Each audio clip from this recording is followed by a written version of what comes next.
Annalise, He paused for 30 seconds before he jerkily pronounced my last name on the attendance paper. Hi, I'm Annie, and I'm 17. This story I'm about to tell you may sound so unreal. It felt like I was being pranked because of how unbelievable it was. Considering the fact that my dad was never in my life, my mom remained a strong, loving single parent who managed to raise me perfectly, and I'm so grateful for that. She has been going out on dates though, but none of them really worked out for her. It all started when I was in college. I was so excited to make new friends, join many clubs, and all that cool stuff. The first class I had was mathematics. I have always hated math, but I dealt with it just fine. Plus, this would be my first math class in college. I walked into the classroom and saw the teacher. Huh? I thought.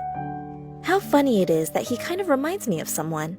I looked at him for a few seconds, but didn't start to suspect anything until attendance check. He went about reading everyone's name on the registration sheet and then got to mine. Annalise, He awkwardly paused and looked at my last name for almost 30 seconds. He looked petrified? It was so odd. I thought it was weird, but I still didn't think much of it. After the incident, I met up with my best friend at lunch and told her about the awkward moment I had with my teacher during the attendance check. But she proceeded to explain that he probably just had a hard time pronouncing my last name, which I believed since a lot of people already found it difficult to pronounce. The next day was like yesterday repeating itself. The teacher still kept pausing before reading my last name, and it was starting to bother me. He would intentionally avoid me. Whenever I raised my hand to answer a question, he would ignore me. He wouldn't even make eye contact with me. After a while, I got so annoyed. How could he be so ignorant? Even when I was the only person to raise my hand, he would just say, "So no one knows the answer?" and continued with the lesson. Ugh! Even thinking about it made me so annoyed. So I thought I'd talk to my best friend about it. At least maybe that'd make me feel better. But when I did, she was acting like I was talking nonsense and said that I was maybe thinking too much. This whole thing began to frustrate me, but I still kept quiet and thought things might figure themselves out somehow.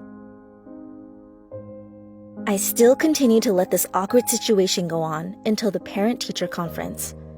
Other than telling my best friend about it, I never mentioned anything to my mom about his weird and rude behavior. We waited outside the classroom for our turn to go in. "Next, please," the teacher called. As soon as the door opened and my mom heard his voice, she looked at him in complete horror. It only continued to grow as she paced closer and closer towards him. What the heck? I thought to myself. As soon as he turned around, my mom looked like she was in complete shock. "Ryan?" She said his name. They looked at each other and everything went silent. He looked just as mortified as she did. "What's going on?" I asked. My mother quickly dragged me out of the classroom and took me to the car. Everything happened so quickly and I was so confused. "Mom, will you please tell me what's going on?" I asked her loudly. Once my mom started to calm down, she looked at me and said, "Sweetheart, he is your father." I was shocked. I knew something was wrong. "He's been weird towards me since day one," I said to my mother. During our ride home, she told me the whole story. My mom and dad had me when they were 18. They both were still in high school, so they couldn't manage to stick together as a family. And their relationship didn't end well since my dad refused to take any responsibilities and left us. I was in complete disbelief. I had wanted to meet my dad for the longest time, waiting for the perfect moment. But meeting him like this wasn't what I really had in mind. Oh well, at least I got to meet him and find out about the whole story. If this hadn't happened, I would have probably stayed clueless about my dad for a long time, or maybe even for the rest of my life. I didn't see my dad at school after that day. Unfortunately, I heard he had quit because of what happened at the teacher-parent conference. I guess you can say that was the last I ever saw of him. At first, I couldn't stop thinking about it. How can my dad leave my mom alone with nothing but a child? It's very sad. and it must have been hard for my mom. But after a while, I thought, it all had already happened, and there's nothing I can do to change it, even though I felt very distraught about the thought of my dad abandoning us, not only once, but twice. But he's never coming back.